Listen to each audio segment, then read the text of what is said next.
Përshëndetje, shenja e Gafores. Sot do të interpretojmë kartat për javën 12 me 18 janar 2026. Pas lutjes dhe meditimit, kartat i ndavan 4 sfera jetësore, të cilat janë gjendja juaj, familja, dashuria, puna dhe një prizëm orakull. Në gjendjen tuaj kemi 7 shpatat, njeriu varur, kulla dhe 6 shkopinjt. Ju ndodheni në një situatë ku ndjeni se duhet të mbroni veten, bindjet apo pozicionin tuaj. Ndoshta dikush ju ka vënë në presion emocional apo mendor. Jeni të vendosur por edhe të lodhur. Njeriu i varur tregon një nevojë për pauzë, reflektim dhe një ndryshim këndvështrimi. Kulla sjell ndryshim të papritur, një prishje e paplanifikuar, një zgjim i dhimbshëm që ju çon drejt një të vërtete, por që është thelbësore për rritjen tuaj. 6 shkopinjt flasin për sukses pas përballjes me vështirësinë. Kjo është një javë ku ju mund të dilni më të fortë dhe më të vlerësuar nëse qëndroni të vërtet ndaj vetes. Kalojmë te familja ku kemi 5 shpatat, kalorësi i shpatave, djalli dhe kalorësi i monedhave.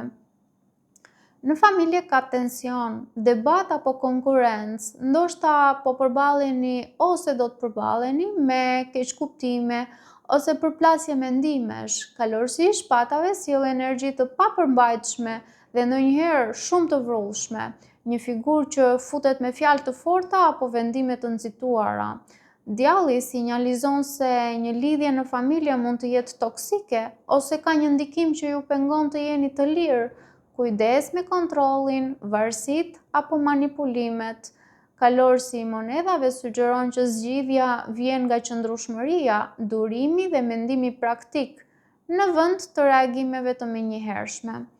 Kalojmë tek dashuria ku kemi 5 monedhat, asi i shpatave, 4 shkopinjt dhe perandoresha.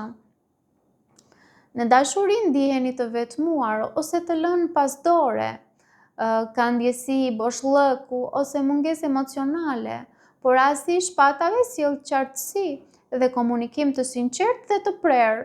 Është koha për të folur të vërtetën, pa frikë. 4 shkopinjt tregojnë se ka potencial për stabilitet, lidhje të qëndrueshme, ndoshta bashkëjetesë apo festim.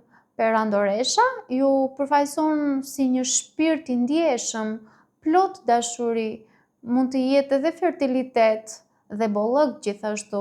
Kjo është një javë ku ju mund të përjetoni rikthim të ndjenjave ose të krijoni një bazë të re në dashuri, por nëse veproni me vërtetësi, pra me asin e shpatave. Për disa, në mënyrë intuitive e ndjej këtë, mund të ketë edhe pamundësi ekonomike për të qenë së bashku me personin tuaj. Kalojmë tek puna ku kemi asi i shkopinjve, dielli, vdekja dhe 3 monedhat. Në punë duket javë transformimi. Asi i shkopinjve tregon një mundësi të re në punë ose një frymëzim që ju shtyn të veproni. Dielli është karta më pozitive, sjell sukses, qartësi, vlerësim dhe energji të pastër për të ecur përpara. Vdekja këtu nuk është fundi i keq, por një ndryshim rrënjësor, ndoshta një projekt mbyllet që t'i hap rrugë një tjetri, ose një mënyrë e vjetër pune përfundon për të ndërtuar ose për të gjetur një punë të re.